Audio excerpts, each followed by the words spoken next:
অনেকে সস্তায় খালি সংবাদ মাধ্যমে টিকে থাকবেন বলে দলের শৃঙ্খলা না মেনে অনেক কথা বলছেন। এগুলো করবেন না। যদি কেউ দলকে ভালোবাসেন, সে কোনোদিন দলের শৃঙ্খলার বাইরে যাবে না। একটা কর্মী কোনোদিন দলের শৃঙ্খলার বাইরে যায় না। আমি এমএলএ, আমার কত ক্ষমতা, আমি দলের মুখপাত্র, আমার কত ক্ষমতা, আমি দলের সাংসদ, আমার কত ক্ষমতা, আমি টাউন চেয়ারম্যান, আমার কত ক্ষমতা দেখাতে গিয়ে আপনি দলকে ছোট করছেন।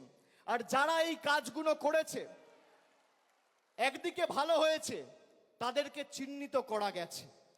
বিগত দিনে যারা দলের সাথে বেইমানি করেছিল, মুকুল রায়, শুভেন্দু অধিকারী, এদেরকে চিহ্নিত করার কাজটা আমি করেছিলাম। আগামী দিনেও যদি কেউ দলের সাথে বেইমানি করে, এদের চিহ্নিত করে এদের লেজে গোবরে করে প্যাকেট করে বাংলা ছাড়া করার দায়িত্বটা আমি আমার কাঁধে তুলে নিলাম।